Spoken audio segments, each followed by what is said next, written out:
आपका जो सेक पेपर है इसका वन शॉट रिवीजन करेंगे और इम्पोर्टेंट क्वेश्चंस भी देखेंगे प्रीवियस ईयर।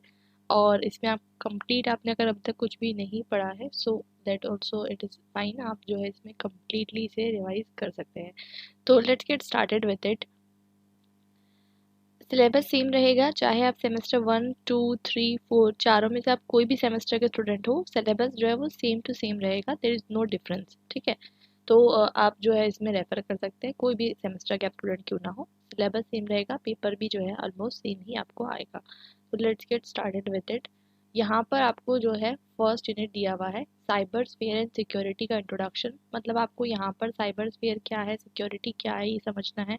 कुछ टर्मिनोलॉजी डिस्कस करेंगे हम, साइबर स्फीयर क्या होता है, सिक्योरिटी क्या होती है, क्राइम किस टाइप के होते हैं, साइबर अटैक क्या होता है, साइबर वारफेयर क्या होता है, एस्पियोना क्या होता है, साइबरनेटिक्स क्या होता है। ये टर्म्स डिफरेंट है, इसको डिस्कस करेंगे। साइबर सिक्योरिटी और के पैराडाइम डिस्कस करेंगे, ऑब्जेक्टिव डिस्कस करेंगे। ठीक है, और यहाँ पर आपको insight mitigation and control primarily ये बताया गया है कि किस तरीके से क्राइम्स होते हैं और उसमें आपको किस तरीके से कंट्रोल करना है, रिस्क असेसमेंट कैसे करना है, ये भी आपको यहाँ पर पूछा गया है। Cyber policies and cyber law के बारे में बात करेंगे। फॉलोइंग डायमेंशंस क्या है, डिटरमिनेंट्स क्या है और डिलेमास क्या है, ये भी हम डिस्कस करेंगे। साइबर लॉस में ग्रे एरियाज क्या है, और अभी जो मतलब ऑलरेडी आपके पास इंडिया में ऐसी कौन सी पॉलिसीज है जो साइबर क्राइम के रिगार्डिंग आपको देखने को मिलता है कि इट इज़ वर्किंग, एंड इसमें क्या चीज़ें जो है वो कम है। सिक्योरिटी टूल्स के बारे में देखेंगे, cyber security aspect, cyber security tool kits, और कुछ एग्जाम्पल्स के थ्रू जो है हम समझेंगे चीज़ों को। तो शुरुआत करते हैं, प्रीवियस ईयर देख लेते हैं। ध्यान से आप देखिएगा प्रीवियस ईयर, तो आपको क्लैरिटी मिलेगी। क्वेश्चंस कुछ इस तरीके से आएंगे, what do you understand by cyber security, इसका ऑब्जेक्टिव एंड रोल एक्सप्लेन करिए। ऑब्जेक्टिव एंड रोल क्या होता है, प्राइमरीली ऑब्जेक्टिव एंड रोल मतलब क्यों हम साइबर सिक्योरिटी करना चाहते हैं, ये हमें डिस्कस करना है, अभी हम करेंगे। साइबर पॉलिसीज के बारे में देखना है और फॉलो अप एक्शंस क्या होंगे वो देखना है, और cyber loss and it's dimension discuss करना है, और ग्रे एरियाज डिस्कस करने हैं। ठीक है, साइबर लॉस के डायमेंशंस क्या है, ये भी एक इम्पॉर्टेंट एस्पेक्ट है, और साइबर सिक्योरिटी टूल्स के कंपोनेंट क्या है। ठीक है, cyber security in banks and financial institutions are safest in the world, ये डिस्कस करना है। साइबर क्राइम क्या है, उसकी टाइपोलॉजीज क्या है, ये हमें डिस्कस करना है। अब स्टार्ट करते हैं। इससे पहले मैं आपको बता दूं, आपको ये सब चीज़ें जो मतलब क्वेश्चन पेपर्स है और इसके नोट्स है और साथ साथ इसकी जो कुछ रीडिंग मटेरियल है, ठीक है, वो मैं आपको सेंड कर दूंगी टेलीग्राम चैनल पे। आप टेलीग्राम चैनल की लिंक ले सकते हैं, डिस्क्रिप्शन बॉक्स में आपको मिल जाएगी। साथ में व्हाट्सएप चैनल पे लिंक आप ज्वाइन कर सकते हैं, उसकी भी लिंक आपको मिल जाएगी, जिससे आपको अगर कोई भी तरीके का इन्फॉर्मेशन या अपडेट चाहिए तो आपको वहाँ पर जो है मिल जाएगा। तो let's get started with the video. Cyber security से आप क्या समझते हैं? साइबर सिक्योरिटी अगर हम आईटी एक्ट के अकॉर्डिंग समझे, इसकी डेफिनेशन की ध्यान रखिएगा, आईटी एक्ट के अकॉर्डिंग हम पढ़ेंगे, आईटी एक्ट को भी हम पढ़ेंगे डिटेल में। तो IT act according cyber security का मतलब होता है प्रोटेक्ट करना information, equipment, devices, computer, computer resources. देखिए आप एग्जैक्टली याद नहीं रहा तो कुछ चल जाएगा, बट इसका एग्जैक्ट मतलब क्या है, देखिए प्रोटेक्शन करना है आपको इंफॉर्मेशन की, इक्विपमेंट की, कंप्यूटर की, कंप्यूटर रिसोर्सेज की, कम्युनिकेशन डिवाइस की और इंफॉर्मेशन की। बहुत ही इंपॉर्टेंट वर्ड है यहाँ पर कि आपको इंफॉर्मेशन की जो है सिक्योरिटी करनी है, कंप्यूटर की, कंप्यूटर डिवाइसेस की। किससे सिक्योरिटी करनी है, किससे प्रिवेंशन करना है, किससे बचाना है आपको? Unauthorised access. क्यों आप पासवर्ड लगाते हो आपके मोबाइल में या कहीं पर भी? अनऑथराइज एक्सेस, आप जिसको भी नहीं चाहते हैं कि वो एक्सेस करे, वो अनऑथराइज एक्सेस हो जाता है। ठीक है, अनऑथराइज एक्सेस यूज, कोई आपको एक्सेस करे, कोई यूज करे, डिस्क्लोजर, कोई आपकी इंफॉर्मेशन को पर्सनल डिस्क्लोज कर दे, डिसरप्ट कर दे, मॉडिफिकेशन कर दे या डिस्ट्रक्शन कर दे। ये बिल्कुल एग्जैक्ट डेफिनेशन है, और ये अगर आप लिखेंगे तो it you are going to get very good marks अगर आप एग्जैक्टली इसे लिखेंगे। ठीक है, अगर मॉडिफाई करके लिखते हैं तो कोई दिक्कत नहीं है, आप अपनी लैंग्वेज में भी लिख सकते हैं। साइबर सिक्योरिटी मतलब क्या? प्रोटेक्शन करना of the computer system and interconnected devices from unauthorised access और साइबर अटैक, साइबर क्राइम, ऐसा आप लिख सकते हैं, but this is the exact definition according to IT act. Now what are the types of cyber crime, cyber threats, ये भी हम देख लेते हैं। उससे पहले हम साइबर स्पेस को समझ लेते हैं। देखिए साइबर स्पेस क्या होता है ये समझना बहुत ज़्यादा ज़रूरी है। साइबर स्पेस आपका टर्म दिया हुआ है एक आपके सिलेबस में। साइबर स्पेस की भी डेफिनेशन हम किसी ऑफिशियल चीज़ के अकॉर्डिंग देखेंगे, वो है साइबर सिक्योरिटी पॉलिसी किस तरीके से डिफाइन करती है साइबर स्पेस को। साइबर स्पेस देखिए कुछ नहीं है, ऐसे आपने समझ लीजिए अभी आप देख रहे हैं, आप अभी एक वीडियो देख रहे हैं, ठीक है। अब अभी साइबर स्पेस का यूज़ कर रहे हैं। साइबर स्पेस एक तरीके से इंटरकनेक्टेड वेब है जहाँ पर डिफरेंट लोग, different network, mobile, computer system सब एक साथ एक्सेस करते हैं और ये सब आपस में इंफॉर्मेशन को शेयर कर रहे हैं, ठीक है। तो ये आपको इसी तरीके से लिखना है। एक कॉम्प्लेक्स इन्वायरमेंट है, देखिए ये एक बहुत कॉम्प्लेक्स इन्वायरमेंट है, इसमें डिफरेंट लोग, पीपल, सॉफ्टवेयर, सर्विसेज, ये सभी लोग जो है आपस में इंफॉर्मेशन का डिस्ट्रीब्यूशन कर रहे हैं और कम्युनिकेशन डिवाइसेस, कम्युनिकेशन टेक्नोलॉजी का डिवाइसेस और नेटवर्क्स का यूज़ कर रहे हैं, ठीक है। ये डेफिनेशन थोड़ी टेक्निकल है, सब्जेक्ट भी थोड़ा टेक्निकल है, तो आपको जो है समझने में थोड़ा सा प्रॉब्लम हो सकता है, बट समझ में भी आ जाएगा और उसके बाद लिखने में थोड़ा प्रॉब्लम होगा टेक्निकल टर्म्स की वजह से, but it is very easy. Cyber space क्या है? साइबर स्पेस जो है इंटरकनेक्टेड वेब है, ऐसा समझिए, जिसके बारे में आप, जिसमें पूरी दुनिया के नेटवर्क्स कनेक्टेड है, ये पूरा साइबर स्पेस जो है आपको फॉर्म करता है, ठीक है। अब क्या क्या तरीके के साइबर थ्रेट्स हो सकते हैं? साइबर क्राइम हो सकता है। क्राइम देखिए, कोई भी जब पर्सन एक अनलॉफुल एक्ट करता है, समझ लीजिए आप या मैं, कोई पर्टिकुलर पर्सन कोई अनलॉफुल एक्ट करता है, जहाँ पर क्राइम बोला गया है, तो क्राइम तो लॉफुल तो रहेगा नहीं, अनलॉफुल रहेगा।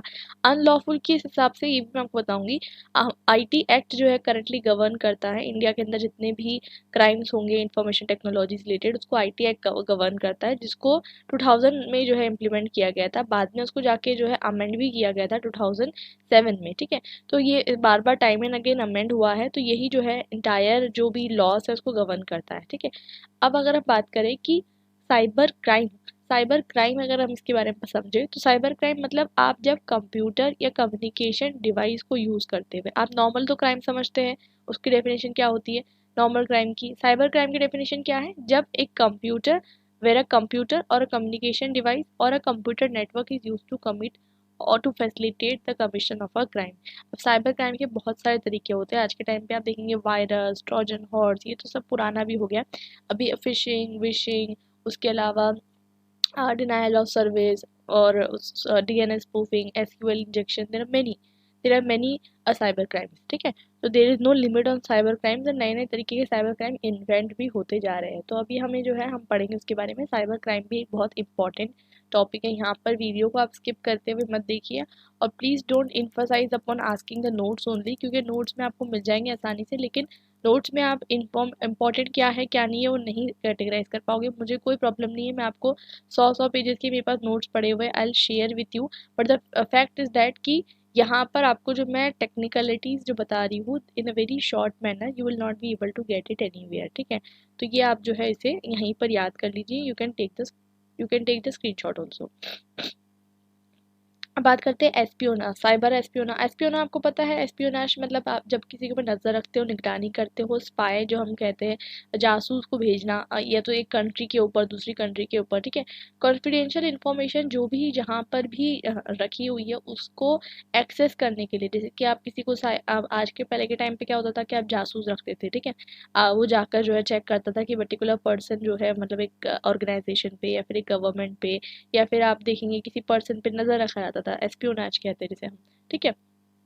तो एस्पियोनाज जो है पर्टिकुलरली अगर साइबर क्राइम मतलब साइबर के यूज के द्वारा किया गया, मतलब कंप्यूटर सिस्टम की तरफ से किया गया, तो इसे हम क्या कहेंगे? इसे साइबर एस्पियोनाज कहेंगे, ठीक है। और ये बहुत ही कॉमन है, आप भी नहीं जानते कि आपका जो डेटा है, when you access lot of websites on internet, तो वहाँ पर आप जब एक्सेस करते हैं तो कौन आपके डेटा को देख रहा है, कौन आपको सर्फिंग को देख रहा है, कि वो आप नहीं जानते, ठीक है। बिकॉज इट इज़ वेरी, क्योंकि आपके मोबाइल में कोई एंटीवायरस है, होपफुली नहीं होगा, ठीक है। आप इतना ज़्यादा जो है ध्यान रखते नहीं होंगे ऑथेंटिकेशन का। तो द थिंग इज़ दैट कि आपका डेटा हो सकता है कि कोई मैन इन द मिडल जिसे हम कहते हैं, वो जो है ऑब्जर्व कर रहा हो, ठीक है। और उसे ज़रूरी नहीं है वो डिस्टर्ब करे, लेकिन वो आपके डेटा को ऑब्जर्व कर रहा हो सकता है, ठीक है।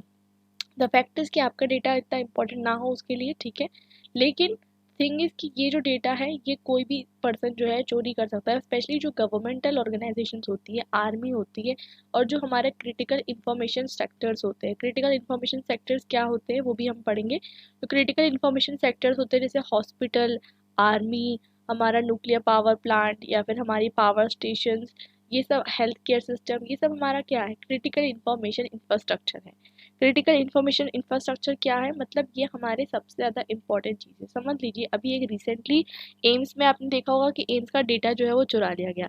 अगर समझिए कि एम्स का डेटा, एम्स के अंदर जितने भी पेशेंट्स हैं, अगर इन पेशेंट्स के नाम बदल दिए जाए, ठीक है, इनकी नाम दी गई है, यहाँ पर एज दिया गया है, उनकी जो अभी तक का फॉलो अप ट्रीटमेंट चल रहा है वो दिया गया है, इसको स्विच अप कर दिया गया है, ऊपर नीचे कर दिया गया, आप सोचिए क्या हालत होगी कंट्री के हेल्थ सिस्टम की। ठीक है, यही नहीं, क्योंकि आजकल हम डिजिटलाइजेशन की तरफ बढ़ रहे हैं, सिर्फ एम्स का नहीं, हर एक हॉस्पिटल का डेटा जो है ऑनलाइन होते जा रहा है।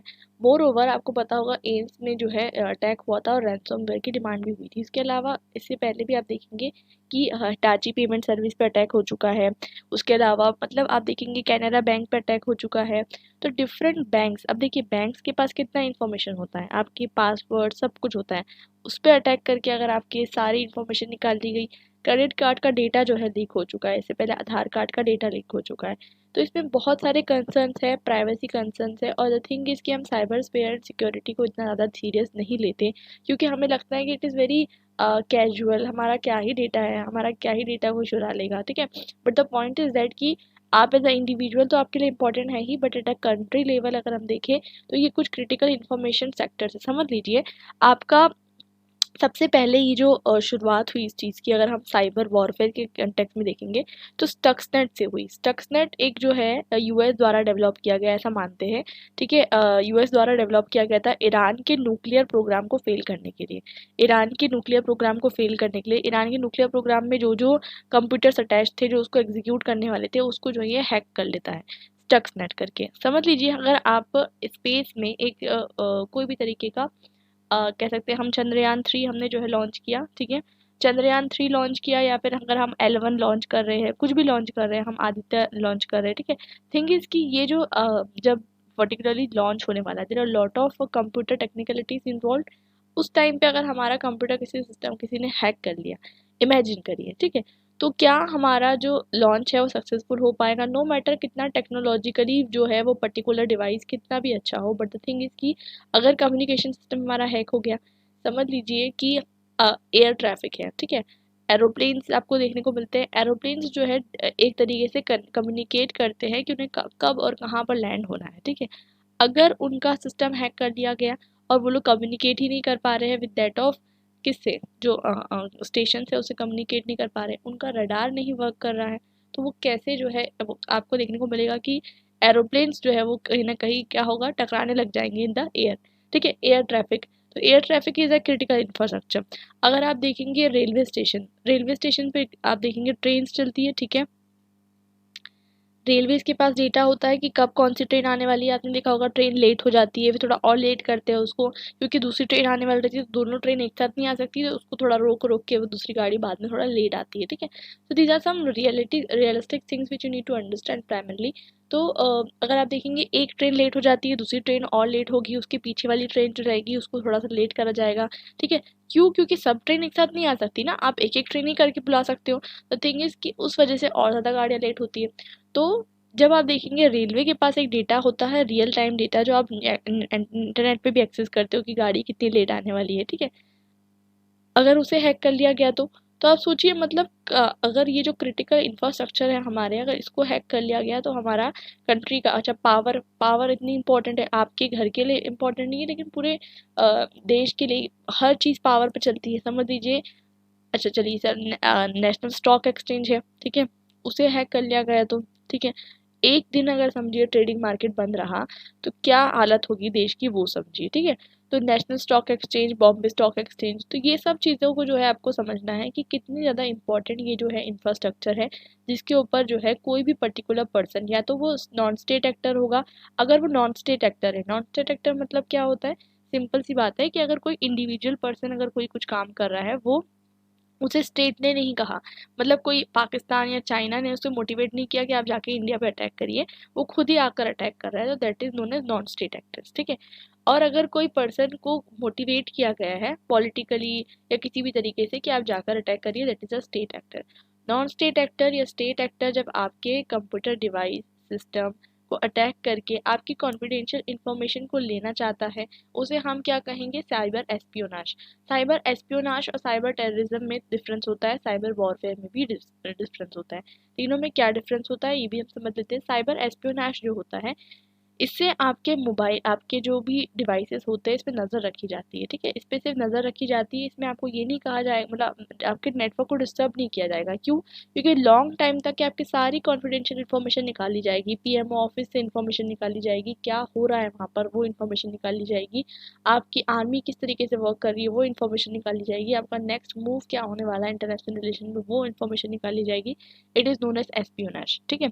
उसके अलावा टेररिज्म, टेररिज्म जब आप किसी भी टेररिज्म को मतलब पर्टिकुलरली हार्म पहुंचाने के ऑब्जेक्टिव से, क्योंकि हार्म पहुंचाने के ऑब्जेक्टिव से आपको क्या करना होगा? वहां पर क्रिटिकल इंफॉर्मेशन इंफ्रास्ट्रक्चर पर अटैक करना होगा। तो उसके लिए जब आप करते हो तो उसे हम साइबर टेररिज्म कहते हैं। साइबर वॉरफेयर भी जो है इसी तरीके से होगा, हम जानबूझ के जाएंगे और वहाँ पर जाके अटैक करेंगे उस पर्टिकुलर स्टेट की, ऑर्गेनाइजेशन की किसी भी सर्विस पे। So that is known as cyber warfare. I hope it is very clear to you. तो अगर हम देखेंगे कि साइबर थ्रेट्स, जितने भी साइबर थ्रेट्स, इसको हम 4 ही टाइप में डिवाइड कर सकते हैं: cyber espionage, cyber crime, cyber terrorism, cyber warfare. Cyber crime individual करेगा, साइबर टेररिज्म जो है वो स्टेट एक्टर करेंगे, साइबर वॉरफेयर जो है वो भी स्टेट एक्टर करेंगे, cyber espionage state actor non state actor दोनों कर सकते हैं, डिपेंडिंग अपॉन द फैक्ट कि कौन उसे मोटिवेट कर रहा है। साइबर एक्सट्रीमिज्म भी हम कहते हैं, जब कभी कभी आप देखेंगे कि नेट पे क्या होता है, जब आप देखेंगे कि इंफॉर्मेशन का एक्सचेंज होता है तो वहाँ पर आप देखेंगे कई कहीं पर लोग हेट स्पीच का यूज़ करते हैं, वायलेंस का यूज़ करते हैं, ऑनलाइन हरासमेंट, स्टॉकिंग, ये सब भी साइबर क्राइम के अंदर आपको आता है। इंडिया में one of the highest number of cyber attack होते हैं, ठीक है, और इंडिया सेकंड रैंक करता है in the terms of targeted attack global information safety report के अकॉर्डिंग। इंडिया का 10th स्पॉट है ग्लोबल साइबर सिक्योरिटी इंडेक्स के अंदर, मतलब इंडिया सेफ सिक्योरिटी में 10th नंबर पे खड़ा है और अटैक के अंदर वो किस पे खड़ा है? सेकंड नंबर पे खड़ा है, मतलब second largest number of attack India के अंदर होते हैं साइबर अटैक, चाहे वो इंटरनली हो चाहे वो एक्सटर्नली हो। साइबर सिक्योरिटी का मार्केट साइज, क्योंकि आज के टाइम पे जैसे कि हम कोई भी चीज़ की सिक्योरिटी खरीदते हैं ना, जैसे कि अगर हमारा कोई भी चीज़ ख़राब होने वाली है, हम उसकी सिक्योरिटी लेते हैं, वैसे ही हम साइबर सिक्योरिटी पे भी खर्च करेंगे क्योंकि ये इतना इंपॉर्टेंट है। तो वैसे ही 10 बिलियन यूएस डॉलर का मार्केट था साइबर सिक्योरिटी का 2021 में, जो 2023 आते आते 15 बिलियन यूएस डॉलर का हो चुका है। तो आप इमेजिन कर सकते हैं कि कितना ज़्यादा जो है साइबर सिक्योरिटी पे हम खर्च कर रहे हैं, 15 बिलियन यूएस डॉलर। क्यों हम इतना खर्च कर रहे हैं? बिकॉज ऑफ द फैक्ट कि यहाँ पर ये जो है सबसे ज़्यादा अनसिक्योर एरिया है, तो आपके सारे मोबाइल नेटवर्क, फाइनेंशियल सिक्योरिटी है, सब कुछ जो है इस एरिया पर डिपेंड करती है। बात करते हैं साइबर क्राइम एंड अटैक्स के बारे में।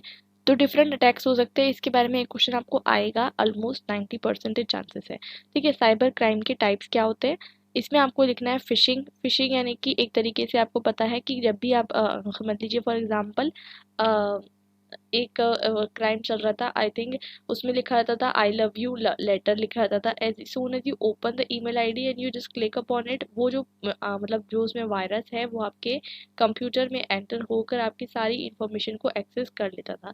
दैट इज द थिंग कि एक अटैम्प्ट होता है मेल के थ्रू जिसमें आपकी पर्सनल इंफॉर्मेशन को जो है जब भी आप वो लिंक पे क्लिक करोगे तो वो पर्टिकुलरली आपकी सारी इंफॉर्मेशन को गैदर कर लेगा। साइबर स्टॉकिंग की बात करें तो साइबर स्टॉकिंग मतलब आपको पता ही होगा कि जब आप सोशल मीडिया पे या किसी को भी बार बार जो है रिपीटेटिवली देखते हो, उसे परेशान करते हो या उसे कंटिन्यूसली मैसेज करते रहते हो, तो इसे हम साइबर स्टॉकिंग कहते हैं। आइडेंटिटी थेफ्ट मतलब कोई पर्टिकुलर पर्सन आपकी आइडेंटिटी चुरा रहा है और उसके अकॉर्डिंग, जैसे कि कोई फेमस पर्सनैलिटी होती है, आपने उसका सोशल मीडिया अकाउंट बना लिया, ठीक है, आप उसका फैन पेज बना के रख रहे हो तो ठीक है, बट आप उसे अगर इम्पर्सोनेट करने की कोशिश कर रहे हो, मतलब बताने की कोशिश कर रहे हो कि मैं यही पर्सन हूँ, ठीक है, that is called as identity theft, ठीक है। मेलवेयर की बात करें तो मेलवेयर मतलब मेलिशियस सॉफ्टवेयर, ऐसा सॉफ्टवेयर जो डिज़ाइन किया गया है आपकी इंफॉर्मेशन को हार्म करने, डिस्ट्रैक्ट करने या फिर आपकी इंफॉर्मेशन को चुराने के लिए, उसे हम मेलिशियस सॉफ्टवेयर कहते हैं। रैंसमवेयर की बात करें, रैंसमवेयर मतलब सबसे ज़्यादा जो क्राइम, अब देखिए क्राइम कोई कर रहा है तो कोई उसके पीछे रीज़न होगा। हम मतलब देखते हैं कि there are various crimes in the society, stealing से लेके थीफ, मर्डर, रेप, एवरीथिंग, हर चीज़ का एक मोटिव होता है, ठीक है, पॉलिटिकली, सोशली, कल्चरली या फिर साइकोलॉजिकली मोटिवेटेड क्राइम्स होते हैं। तो ये क्राइम क्यों मोटिवेटेड होता है? एक तो फाइनेंशियली मोटिवेटेड होगा, क्योंकि पैसे चाहिए, तो पैसे के लिए रैंसमवेयर मतलब क्या होता है कि प्राइमरली आपके कंप्यूटर में एक ऐसा जो है ऐप इंस्टॉल कर दिया जाएगा जो आपके कंप्यूटर सिस्टम को हैक करके रखेगा, जब तक कि आप उसे जो है पर्टिकुलरली रैंसम पे ना कर दे, मतलब आप उसे रैंसम पे ना कर दे, वरना वो कहेगा कि मैं आपका डेटा डिलीट कर दूंगा। बट इन सच कंटेक्ट कभी भी आप उन्हें पे मत करिए, you just contact the police. और हमारे पास नेशनल अगर हम देखें तो नेशनल हमें जो है साइबर क्राइम का पोर्टल है, आप वहाँ पर जाकर रजिस्टर कर सकते हैं, और एक हेल्पलाइन दी गई है नेशनल साइबर क्राइम के लिए 1930, if I am not wrong, मैं एक बार कंफर्म कर लूँगी, 1930। आप वहाँ जाके कांटेक्ट कर सकते हैं आपको अगर कोई भी तरीके का साइबर क्राइम आपके साथ होता है। रैंसमवेयर, द थिंग इज कि अवेयरनेस नहीं है, और अवेयरनेस नहीं होने की वजह से बहुत सारी प्रॉब्लम्स है, और इसी वजह से जो है आपको ये पेपर इंट्रोड्यूस किया गया है ताकि आप अवेयर बन सके। Now talking about spoofing. अब स्पूफिंग की बात करते हैं तो कोई इंसान आपके मतलब आपको ऐसा कोशिश करता है बताने की कि मैं आपके जो है मतलब पर्टिकुलरली समझ लीजिए आपके कोई क्लोज है, और आपने उसके बाद बहुत सारी इन्फॉर्मेशन शेयर कर दी, उसके बाद वो आपका जो है क्या करेगा, आपको आपके सिस्टम से जो है डेटा, मनी या फिर मालवेयर जो है वो चुरा सकता है। ठीक है, नथिंग इज वॉर्म्स। अब वॉर्म्स क्या होते हैं? वॉर्म्स अपने आप को रिपीट करने वाले मैलिशियस सॉफ्टवेयर होते हैं। जब आपने एक बार वो डाउनलोड हो गया, वो कम्प्लीटली जो है वो रिपीट होते रहेंगे आपके मोबाइल के अंदर। Secondly, Trojan horse. Trojan horse एक डिस्ट्रक्टिव प्रोग्राम होता है। जैसे कि आप इतने सारे प्रोग्राम्स या फिर आप ऐप्स डाउनलोड करते हो प्ले स्टोर पे से, आप कभी भी उनकी टर्म्स एंड कंडीशंस नहीं पढ़ते। ठीक है, तो होता क्या है कि कभी कभी आपके मोबाइल में एक ऐसा सॉफ्टवेयर डाउनलोड हो जाता है जो ऐसा लगता है कि जेन्युइन एप्लीकेशन है, बट वो जेन्युइन एप्लीकेशन नहीं होता। वो अपने आप में एक वायरस होता है, लेकिन वो अपने आप को रेप्लिकेट नहीं करता, लेकिन वो इतना डिस्ट्रक्टिव होता है कि आपके पूरे मोबाइल को जो है वो डिस्ट्रक्ट कर देगा, हैंग कर देगा। जीरो क्लिक अटैक प्राइमरीली क्या होता है? जब किसी यूज़र की ज़रूरत नहीं पड़ती, बिना यूज़र की ज़रूरत पड़े वो आपके मोबाइल में से सारा इन्फॉर्मेशन जो है वो इंटरैक्ट कर लेगा। पेगासस अटैक जो है वो भी एक ज़ीरो क्लिक अटैक नाम से जाना जाता है। देखिए इतने अटैक्स हैं और ये हर टाइम डेवलप हो रहे हैं। ठीक है, जब हम पढ़ रहे हैं तो इससे और कोई हैकर बैठ के शायद इसे डेवलप कर रहा होगा।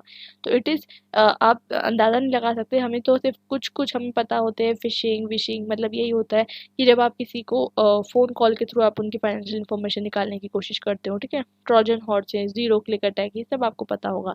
साइबर सैबोटेज क्या होता है? यही सिमिलरली जब आप किसी की इन्फॉर्मेशन निकालने की कोशिश करते हो from the intent of political, ideological और फाइनेंशियल गेन।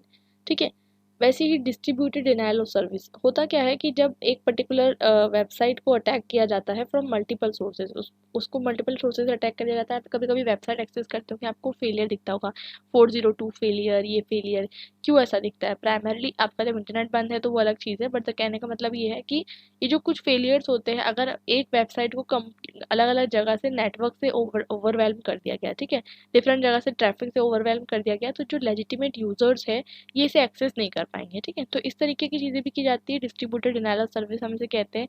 एसक्यूएल इंजेक्शन हम किसे कहते हैं? जब हम पर्टिकुलरली जब ये सब वेब बेस्ड अटैक है। देखिए यहाँ से जो हमारे शुरू हो गए ना, ये सब वेब बेस्ड अटैक है। वेब बेस्ड अटैक यानी कि जो आप जब इंटरनेट यूज़ करते हो तब होते हैं। और कुछ अटैक ऐसे होते हैं जो आपको बिना इंटरनेट यूज़ करे भी, आप कंप्यूटर सिस्टम यूज़ कर रहे हैं तो वहाँ पर भी आपके अगर कंप्यूटर सिस्टम में एक वायरस या मैलवेयर इंस्टॉल कर दिया गया तो आपका जो है पर्टिकुलरली वो कंप्यूटर सिस्टम जो है डिस्ट्रक्ट हो सकता है। एसक्यूएल इंजेक्शन प्राइमरीली अगर कोई भी पर्सन आपके मोबाइल के अंदर जब भी आप कोई चीज़ सर्व कर रहे हो, ठीक है, इंटरनेट पे, वहाँ पर आपके मोबाइल में एप्लीकेशन में एसक्यूएल कोड इंजेक्शन जब कोई कर देता है जिससे आपका सारा डेटा जो है उसके पास चल जाएगा, that is known as SQL injection.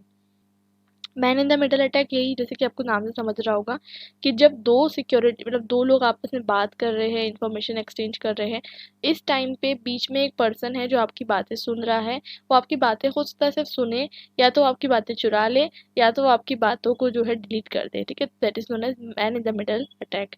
Blue bugging मतलब जब आप एक ब्लूटूथ इनेबल डिवाइस होता है ना, जैसे आप कहीं पर भी जाते हो अपना ब्लूटूथ ऑन रख लेते हो, ठीक है, जब आपका ब्लूटूथ अगर ऑन रहा तो आपके ब्लूटूथ ऑन रहता है, और आप देखेंगे कि ब्लूटूथ ऑन रहने की वजह से कोई भी ब्लू बगिंग आपके साथ कर सकता है। इट मीन्स दैट कि वो पर्टिकुलर पर्सन आपके मोबाइल में ब्लूटूथ कनेक्ट करके आपके मोबाइल से वो क्या कर सकता है, जैसे आपके मोबाइल से वो ब्लूटूथ कनेक्ट करेगा वो आपका सारा डेटा जो है ट्रांसफर कर सकता है। यही चीज़ आपको देखने को मिलेगी जूस जैकिंग में। जूस जैकिंग मतलब जब आप किसी जगह पे जाके अपना मोबाइल चार्ज करोगे, ठीक है, जहाँ पर जो है जैसे समझ लीजिए यूएसबी आप वहाँ पर लगाओगे, ठीक है, तो इस यूएसबी के थ्रू आपका कंप्लीट डेटा जो है ट्रांसफ़र हो सकता है। है। अभी आपके मोबाइल में एक ऑप्शन आता होगा कि आपको डेटा ट्रांसफ़र करना है या आपको चार्ज करना है मोबाइल, तो आप क्लिक करते हो चार्ज ओनली, ठीक है। अगर आपने क्लिक करा कि ट्रांसफ़र, गलती से अगर आपने क्लिक कर दिया कि ट्रांसफ़र करना है, आपने ध्यान नहीं दिया, तो आपका पूरा डेटा जो है वहाँ पर ट्रांसफ़र हो जाएगा, ठीक है। तो ये बात आपको ध्यान रखनी है। साइबर सिक्योरिटी के क्या क्या कंपोनेंट है ये भी हम देखेंगे। अलग अलग तरीके की सिक्योरिटी की ज़रूरत पड़ती है, इसमें आपको नाम याद रखना पड़ेंगे। मैं आपको पहले बता दे रही हूँ क्योंकि मैंने आपको सिलेबस बताया भी। एक बार फिर से बता देती हूँ आपको सिलेबस। इसमें आपको सिक्योरिटी के बारे में याद रखना है। इसमें डिफरेंट नेम आपको मेंशन करना होगा जब आपको सिक्योरिटी के बारे में पूछा जाएगा। किस किस की सिक्योरिटी करने की ज़रूरत है। एक तो आपको एप्लीकेशन सिक्योरिटी करने की ज़रूरत है। जब भी आप पर्टिकुलरली अगर कोई आप ऐप डिज़ाइन करते हो, ठीक है, या फिर आप पर्टिकुलरली कोई ऐप डाउनलोड करते हो, तो उस पर्टिकुलर ऐप की आपको सिक्योरिटी इस तरीके से मेंशन करनी है कि कोई भी तरीके से इसमें फ्लॉ ना आ जाए, ठीक है। मतलब इसमें ऐसा कोई भी वायरस जो है कोई भी इंस्टॉल ना कर सके। इन्फॉर्मेशन सिक्योरिटी करनी है आपको, ऑफ कोर्स सी बात है कि अपने डेटा को सिक्योर रखना है, प्राइवेसी को सिक्योर रखना है, इसलिए आप क्या करोगे, अपनी जो भी इंफॉर्मेशन है उसको प्रोटेक्ट करने के लिए आप पासवर्ड्स वगैरह जो है एंटर कर सकते हो। नेटवर्क सिक्योरिटी की बात करते हैं। नेटवर्क सिक्योरिटी मतलब जो भी नेटवर्क से आप कनेक्टेड है उसकी यूजिबिलिटी, रिलायबिलिटी और इंटीग्रिटी को मेंटेन रखना। जैसे कि आप अगर रेलवेज पे जाओगे तो रेलवेज पे आपका मतलब आप जब वाईफाई से कनेक्ट करते हो, ठीक है, तो वहाँ पर आपको ऑथेंटिकेशन करने के लिए कहता है, ठीक है, डायरेक्टली वो कनेक्ट नहीं करेगा, आपको जाना पड़ेगा, आपकी जो है मतलब आपका नंबर एंटर करना होगा, उसके बाद वो कनेक्ट करेगा, ठीक है। तो ये नेटवर्क सिक्योरिटी का फॉर्म है। मतलब आप अगर ओपन वाईफाई रख लोगे तो क्या चांसेस रहेगी कि आपके साथ ज़्यादा से ज़्यादा साइबर क्राइम होने के चांसेस रहेगी, इसलिए नेटवर्क सिक्योरिटी का जो है यूज़ किया जाता है। डिजास्टर रिकवरी प्लान मतलब अगर समझ लीजिए आपके पास हो गया, एक आपके पास साइबर क्राइम हो गया, ठीक है, आप उसके बाद आपको उसकी रिकवरी करनी है, तो रिकवरी करने के लिए आपके पास एक प्लान होना चाहिए। तो प्लान मतलब जैसे कि फॉर एग्जांपल आपने क्या, आप बैकअप बना के रखते हो, क्यों बना के रखते हो कि इन केस आपका डेटा, इंपॉर्टेंट डेटा चोरी हो गया या आपका डिलीट हो गया तो आप क्या कर सकते हो, उसे रिकवर कर सकते हो। तो ये भी आपको तैयार करके रखना है। क्लाउड सिक्योरिटी आपको तैयार रखनी है। इंसिडेंट रिस्पॉन्स मतलब जब भी आप पे कोई साइबर अटैक हो तो आप उसको रिस्पॉन्ड कैसे करोगे, ये भी आपके दिमाग में आपको रखना है। रिस्क मैनेजमेंट, जैसे आप कैसे अपना रिस्क को जो है कम से कम कर सकते हो। साइबर सिक्योरिटी में कैसे कम करोगे, रिस्क असेसमेंट करोगे। रिस्क असेसमेंट मतलब जैसे कि फॉर एग्जांपल आप अपना मोबाइल, जैसे कि कुछ मोबाइल्स होते हैं जो ज़्यादा सेफ होते हैं, जैसे अगर हम एप्पल देखें, आईफोन देखें, तो थिंग इज़ कि इसमें जो iOS मतलब जो सिस्टम होता है that is more safe than compare to Android. क्यों सेफ होता है, क्योंकि इसमें ऑलरेडी जो है, ऑलरेडी इसके डिज़ाइन, जो इसका डिज़ाइन होता है, सिस्टम डिज़ाइन, इसमें ऑलरेडी साइबर सिक्योरिटी जो है इंश्योर की जाती है, जो कि एंड्रॉयड में नहीं की जाती। तो ये एक तरीके से रिस्क आपका जो पर्टिकुलर पर्सन है जो कि आईफोन्स यूज़ करते हैं, जब कुछ तो ऐसे ही यूज़ करते हैं, ठीक है, just for style. Thing is कि बाकी लोग जो है यूज़ करते हैं for the purpose of security. तो सिक्योरिटी एक बहुत ज़्यादा इंपॉर्टेंट चीज़ है कि आप अपनी सिक्योरिटी मेंटेन करके रखें। जैसे कि होता है ना कि अगर आईफोन कोई चुरा लेता है, द फोन गेट डेड, वो डेड भी हो जाता है फोन, मतलब वो कोई भी पर्सन उस इन्फॉर्मेशन नहीं निकाल पाएगा और फिर मतलब वो वर्क भी नहीं कर पाएगा। अगर आपने कंप्लेन कर दी कि मेरा फ़ोन जो है चोरी हो गया है, इट बिकम्स जस्ट डेड। तो ये भी एक तरीके से रिस्क मैनेजमेंट है, क्योंकि अगर आपका फ़ोन चोरी हो गया है, कुछ भी हो गया, उसमें आप उस केस में आपका आपकी रिस्क सबसे कम होना चाहिए। ठीक है, आपका पर्सनल इन्फॉर्मेशन में आपकी फ़ोटोज़ हो सकती है, आपका डेटा हो सकता है जो लीक हो जाएगा, ये कोई भी चीज़ हो सकती है जो आपको बाद में जाकर नुकसान पहुंचा सकती है। कॉन्फिडेंशियलिटी, ऑफ कोर्स ही बात है, हम सब चाहते हैं कि हमारा डेटा जो है कॉन्फिडेंशियल रहे। उसके रिगार्डिंग जो है आपको अपना पासवर्ड्स रख के ऑथेंटिकेट करना होगा चीज़ों को। Talking about security awareness and training, आपको लोगों तक जो है ये सिक्योरिटी को मतलब लोगों को अवेयर कराने की ज़रूरत है, और लोगों को अवेयर कराने के लिए आपको ट्रेनिंग देने की ज़रूरत पड़ेगी। तो ये सब आपके इंपॉर्टेंट कंपोनेंट्स है साइबर सिक्योरिटी के। अब इतना समझने के बाद आपको ये तो समझ में आ गया होगा कि इसकी नीड एंड इम्पोर्टेंस क्या है। तो ये आपको ही मतलब छोटे से बच्चे नहीं हो कि आपको बताना पड़े कि क्यों ये नीड एंड इम्पोर्टेंस है, फिर भी मैं आपको एक बार शॉर्ट में बता दूंगी। थिंग इज़ कि आपको साइबर थ्रेट से प्रोटेक्शन करनी है, इसलिए आपको अपना डेटा प्रोटेक्ट करना है। ठीक है, आप कहोगे मेरा तो डेटा कुछ काम का ही नहीं है। अगर आपका डेटा, आपका अपना पर्सनल डेटा जो है, इट इज़ वेरी इंपॉर्टेंट कि आप अपने डेटा को संभाल के रखें। पर्सनल डेटा हो चाहे वो बिजनेस डेटा हो, ये सारा कॉन्फिडेंशियल इन्फॉर्मेशन कहीं से भी आपको चोरी नहीं होने देना है। ठीक है, जैसे कि बोलते हैं ना, डेटा इज़ द न्यू, आप देखेंगे 21st सेंचुरी में data is the new currency. आज के टाइम पे आपको सिर्फ ये नहीं देखना है कि आपका मोबाइल चोरी नहीं हो रहा है या फिर आपका जैसे कि आप कहते हैं ना पैसे चोरी हो जा रहे हैं, आपको ये नहीं देखना है, आपको ये देखना है कि आपका डेटा भी तो चोरी नहीं हो रहा है। That is also very important. Trust बनाए रखना is very important, intellectual property को मेंटेन रखना, बिजनेस कंटिन्यूटी चलाते रहना। कोई बिजनेस सिस्टम को हैक कर लिया किसी ने, ठीक है, वहाँ पर उसके सारे जितना भी उसका अकाउंट्स है सबको हैक कर लिया और उसकी सारी कॉन्फिडेंशियल इन्फॉर्मेशन जो है लीक कर दिया। तो जस्ट अंडरस्टैंड कि कितना ज़्यादा जो है डिस्ट्रप्शन हो सकता है। नेशनल सिक्योरिटी को मेंटेन रखने के लिए भी साइबर अटैक से बचना बहुत ज़्यादा ज़रूरी है। मैंने अभी आपको बताया कि साइबर अटैक जो है वो अगर साइबर टेररिज्म से मोटिवेटेड है तो एनर्जी, ट्रांसपोर्टेशन, कम्युनिकेशन सिस्टम पे जो है टारगेट करेंगे, जिससे पब्लिक सेफ्टी और नेशनल सिक्योरिटी को डेंजर पहुंच सकता है। तो this is very basic thing कि आपको क्यों प्रोटेक्ट करना है आपका डेटा। आपको अपना लाइफ को प्रोटेक्ट करने के जैसे ही आपको डेटा प्रोटेक्ट करना है, क्योंकि आपके डेटा इट्स वेरी इंपॉर्टेंट। आपका data not only your data but as a data as a business data of organisation, data of चलिए समझिए रॉ का डेटा है, बहुत कॉन्फिडेंशियल डेटा है, वो लीक हो गया। कोई भी जैसे इंफॉर्मेशन ब्यूरो होता है उसका डेटा लीक हो गया। तो जस्ट इमेजिन कि कितनी सारी ऑर्गेनाइजेशन है गवर्नमेंट की which are working to very confidentially, और अगर उनका डेटा लीक हो जाता है तो फिर उसके कॉन्सिक्वेंसेस क्या होंगे। अब देखिए इसमें आपको साइबर क्राइम्स के टाइप्स दिए गए। हमने अभी देखा था कि साइबर जैसे कि हमने डिस्कस किया ना कि क्या क्या तरीके की प्रॉब्लम्स हो सकती है, ठीक है। तो वैसे ही साइबर क्राइम्स के अंदर हम देखेंगे financial frauds, child pornography, cyber bullying, stalking, ये सब भी जो है बहुत सारी प्रॉब्लम्स हो सकती है। कॉपीराइट इन्फ्रिंजमेंट, कोई आपका पायरेट कर लेगा, ठीक है, ये सब चीज़ें, सोशल मीडिया का गलत इस्तेमाल करना, ठीक है, साइबर फिशिंग करना, ठीक है, आइडेंटिटी थेफ्ट, ये सब चीज़ें आपके साइबर क्राइम का पार्ट होती है। आप इसका स्क्रीनशॉट लेके आराम से इसे पढ़ सकते हैं। इट्स वेरी इजी, कोई इसमें डिफरेंट बात नहीं है। जैसे कि आपको पता होगा कि आइडेंटिटी थेफ्ट मैंने आपको समझा दिया, कॉपीराइट इन्फ्रिंजमेंट मतलब आपको कोई पायरेसी कर देगा आपका कोई पर्टिकुलर मटेरियल है, ठीक है, that is also not allowed. और हो सकता है आने वाले टाइम पे साइबर वॉरफेयर जो है वो फिफ्थ डोमेन ऑफ वॉरफेयर बने, क्योंकि ये जो है मतलब इतना खतरनाक हो सकता है कि पहले लोग टेक्निकल तरीके से लड़ते थे, लैंड मतलब वाटर, इसमें आप थोड़ा सा जो है इफेक्ट कर सकते हो, ठीक है, बॉर्डर तक के इफेक्ट होता है, बाकी कंट्री सेफ रहती है। बट अगर हम देखें तो ये जो अटैक है साइबर वॉर जो है, साइबर वॉर इज बॉर्डरलेस, आप पूरी कंट्री पे अटैक कर सकते हो, ठीक है। That is a very harmful thing, और ये फिफ्थ डोमेन ऑफ वॉरफेयर जो है ऑफिशियली डिक्लेयर हो गया। हो सकता है फ्यूचर वाले टाइम में आने के टाइम पे आप देखेंगे कि ये जो है एक तरीके का वॉर हमें देखने को मिला है। जैसे कि आपने कोई साइंटिफिक फिक्शन मूवी में देखा होगा, अम, जैसे कि आपने कोई भी जगह पे देखा होगा कि किस तरीके से साइबर, अगर आप किसी कंट्री का जो है इंफ्रास्ट्रक्चर को हैक कर लेते हो तो वहाँ पर आप क्या क्या नहीं कर सकते। तो द थिंग इज़ कि इट इज़ वेरी क्लियर कि हमारा जो है साइबर सिक्योरिटी मेंटेन करना हमें बहुत ज़्यादा ज़रूरी है, क्योंकि ये नीड ऑफ द आवर है। वनरेबिलिटीज़ क्या है, इंडिया के लिए वनरेबिलिटीज़ क्या है। इट मीन्स दैट कि क्यों इंडिया को ज़रूरी है कि हम साइबर थ्रेट से प्रिवेंट करें। इंडिया में अप्रॉक्सीमेटली 692 मिलियन इंटरनेट यूज़र्स हैं, और ये एक्सपेक्टेड टू ग्रो है 974 मिलियन। आप देखेंगे हर रोज़ कोई ना कोई बंदा मोबाइल ले रहा है, हर मिनट जो है आप देखेंगे मोबाइल बिक रहे हैं, सिम बिक रही है। द थिंग इज़ दैट कि इंडिया में डिजिटलाइजेशन तो बढ़ रहा है लेकिन डिजिटल लिटरेसी नहीं बढ़ रही, ठीक है।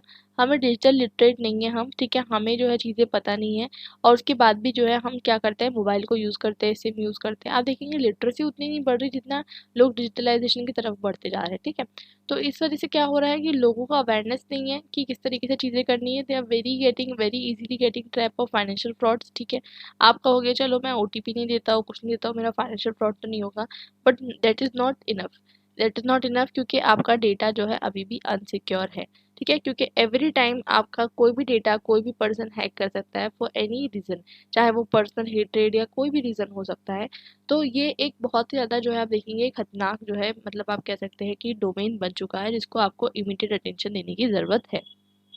इसके पीछे कुछ रीजंस भी है कि हमारे एफर्ट्स क्या कम हो गए हैं। देखिए हमने बहुत सारी पॉलिसीज़ लॉन्च की है, अभी हम आगे देखेंगे, लेकिन ये पॉलिसीज़ को हम इतना सक्सेसफुल नहीं कर पाए क्योंकि हमारे पास जो है ट्रेंड वर्कफोर्स नहीं है, ठीक है, साइबर सिक्योरिटी के लिए। हमारे पास आईटी प्रोफेशनल्स बहुत हो चुके हैं, no doubt about it, but हमारे पास साइबर सिक्योरिटी प्रोफेशनल्स नहीं है, ठीक है। हमारी most of the technology imported होती है स्पेशली फ्रॉम चाइना। ये एक बहुत ही बड़ा खतरा है क्योंकि हमारे इंडिया में इंडिजिनस कैपेसिटी नहीं है कि हम प्रोड्यूस कर सकें, मैन्युफैक्चर कर सकते हैं। कर प्रोड्यूस तो हम करते हैं बट हमारा फ़ोन इतना महंगा होगा कि इंडियंस खरीदेंगे ही नहीं, वो कहेंगे नहीं, हम लोग क्या करेंगे, सस्ता फ़ोन खरीदेंगे। आप खुद अपना जो फ़ोन है वो देखिए कि अब कौन सा मॉडल है और कहाँ से आपने उसे लिया है। मतलब इंडिया से ही आपने लिया होगा बट वो इम्पोर्टेड है, चाइना उसकी मैन्युफैक्चरिंग है, मोस्टली चाइना होगी।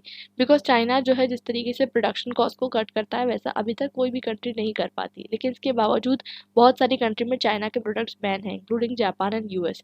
क्यों? क्योंकि उनके लिए नेशनल सिक्योरिटी ज़्यादा इंपॉर्टेंट है।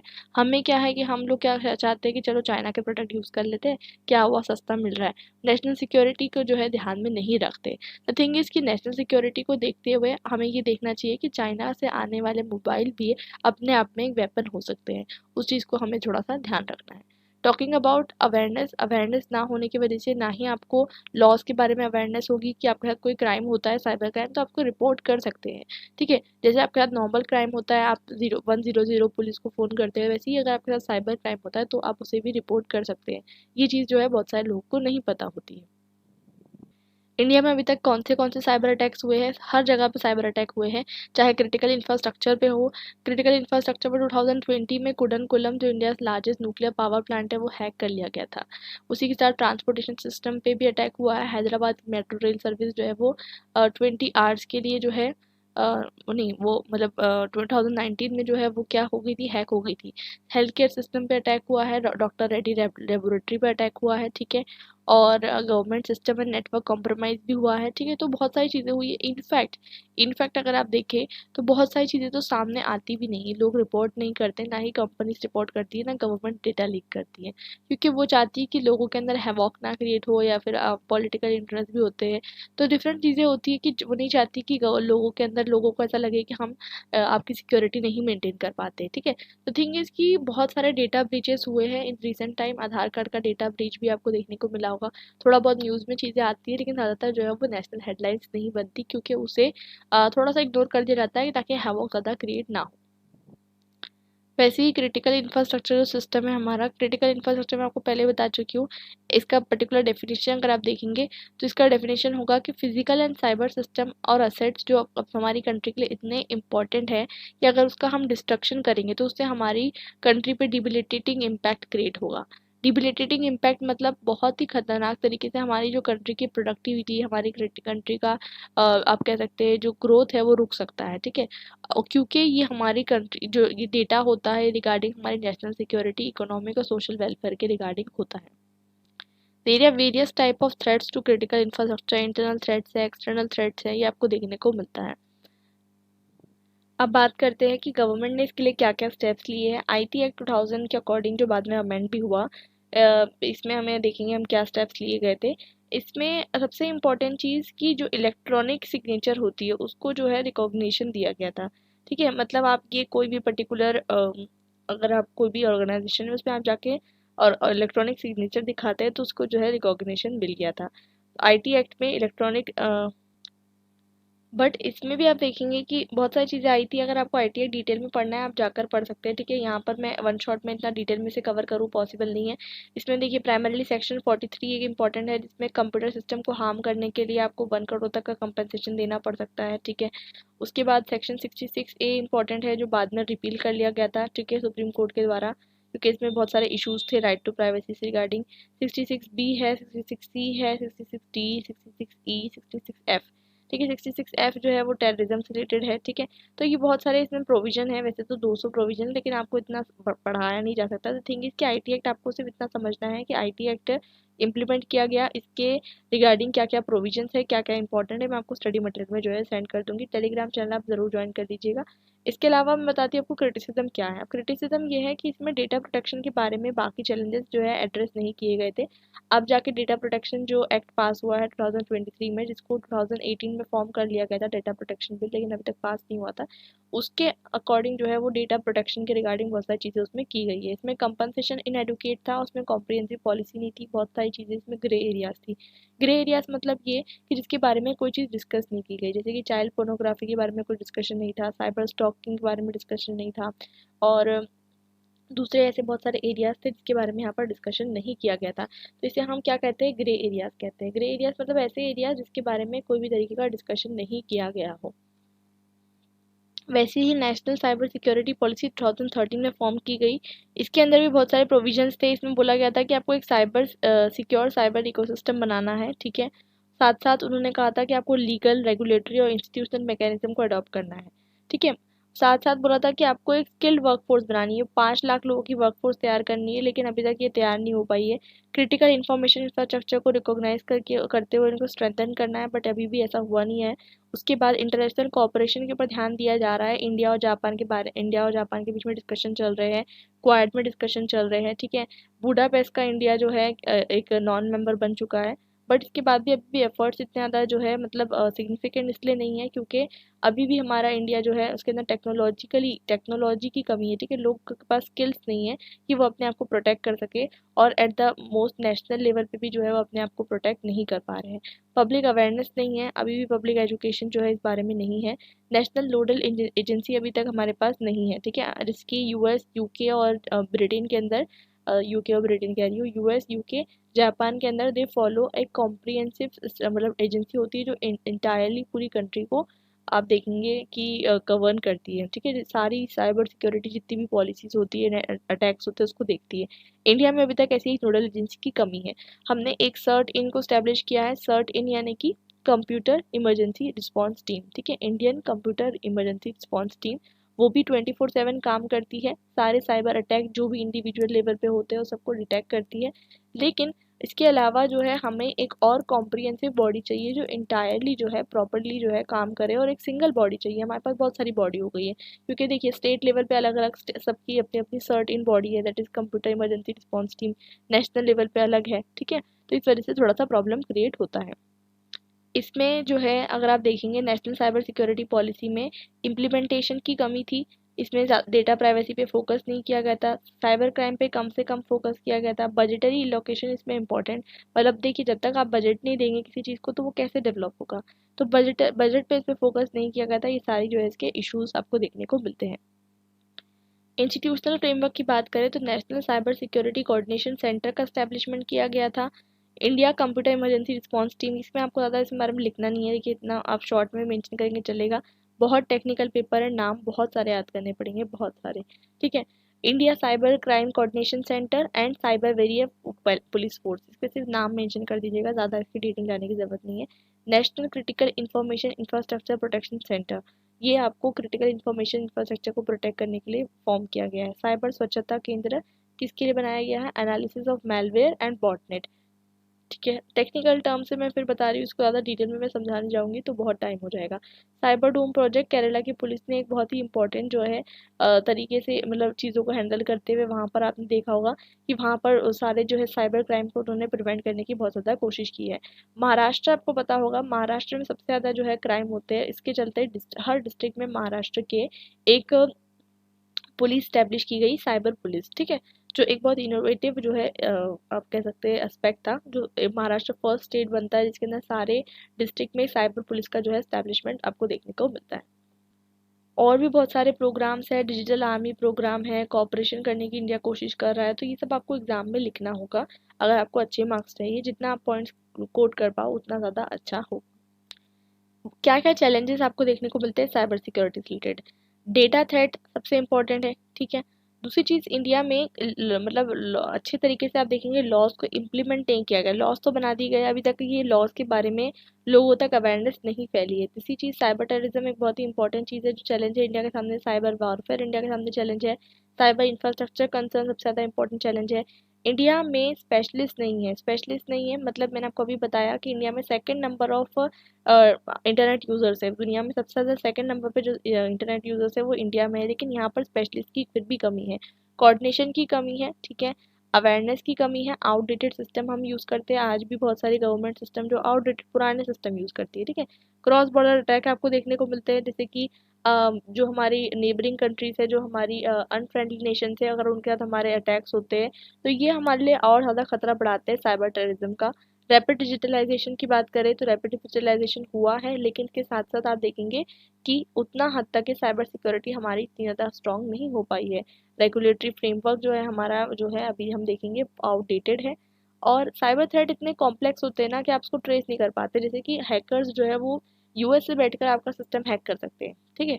यूएस, मैं इसलिए कह रही हूँ कि यूएस सबसे ज़्यादा साइबर सिक्योरिटी पे खर्च करता है, ठीक है।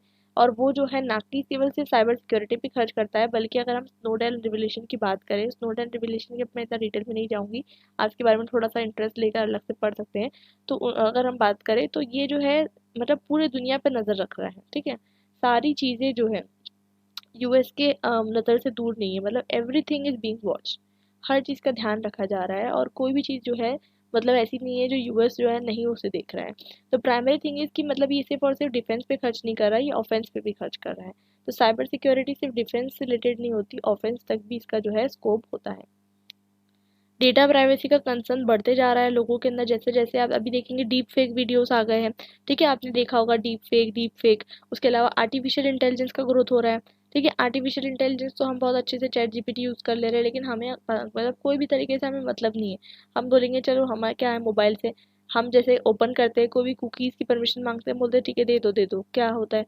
कुकीज़ क्या होती है, प्राइमरली आपका जो भी आप सर्व कर रहे हो उसका डेटा उनके पास स्टोर हो जाता है कि आप क्या चीज़ को सर्च करते हो, आपके क्या चीज़ के इंटरेस्ट हैं, ठीक है। वो सारे इंटरेस्ट के अकॉर्डिंग वो आपको उसी तरीके के कंटेंट दिखाएगा, उसी तरीके के फीड्स दिखाएगा।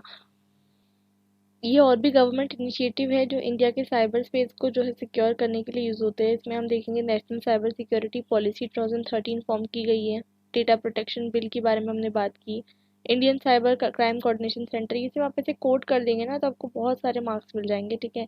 ये आप ज़रा स्क्रीनशॉट लेकर इसे याद कर सकते हैं। प्रोटेक्शन एंड रेजिलियंस, मैंने अभी आपको बताया कि एनसीआईएपीसी का स्टैब्लिशमेंट हुआ, नेशनल साइबर कोऑर्डिनेशन सेंटर का स्टैब्लिशमेंट हुआ, साइबर स्वच्छता केंद्र ये 2018 में स्टैब्लिशमेंट हुआ इसका, साइबर सुरक्षित भारत, डिजिटल इंडिया आपको प्रोग्राम आपने सुना होगा, डेटा प्रोटेक्शन बिल। तो ये सारे गवर्नमेंट की इनिशिएटिव है साइबर स्पेस को सिक्योर करने के लिए, जो आप ध्यान में रख सकते हैं। तो आई होप ये आपके लिए जो है वीडियो यूज़फुल हुआ हो, और इसके अलावा और कोई भी चीज़ इसमें जो है अगर रह गई हो तो मैं आपको शेयर करने की कोशिश करूँगी नोट्स में। और आई होप ये आपके एग्ज़ाम के लिए बहुत ज़्यादा सफिशिएंट है, मोर देन सफिशिएंट है। मोस्टली आपको जो चीज़ें आएगी वो है साइबर क्राइम, ठीक है। आपका most important question cyber crime से बन सकता है, गवर्नमेंट के पॉलिसी से बन सकता है, लॉ से बन सकता है कि क्या ऐसी पॉलिसीज़ है जो गवर्नमेंट को अडॉप्ट करना चाहिए, क्या लॉस गवर्नमेंट अभी जो है रख रही है, क्या लॉस गवर्नमेंट के पास अभी है, और क्या उसमें ग्रे एरियाज है, किस तरीके से ध्यान देना चाहिए, गवर्नमेंट को किस चीज़ों पे ध्यान देना चाहिए, ये सारी चीज़ें जो है आपको पूछी जा सकती है। साइबर के जो टर्म्स है वो आपको पूछे जा सकते हैं, जैसे कि cyber warfare, cyber espionage, cyber warfare, cyber terrorism, ये सब जो है कॉमन बेसिक टर्म्स मैंने आपको एक्सप्लेन कर दिए। तो I hope it is very clear to you, और ये आपको जो है हेल्प किया होगा। अगर आपको इसने हेल्प किया है तो मुझे कमेंट सेक्शन में करके ज़रूर बताइएगा, और इस वीडियो को लाइक करके अपने फ्रेंड्स के साथ शेयर मत करना भूलिएगा, और साथ साथ जो है आप इसे जो है चैनल को सब्सक्राइब कर सकते हैं। अब हम मिलेंगे हमारे नेक्स्ट वीडियो में, टिल देन बाय।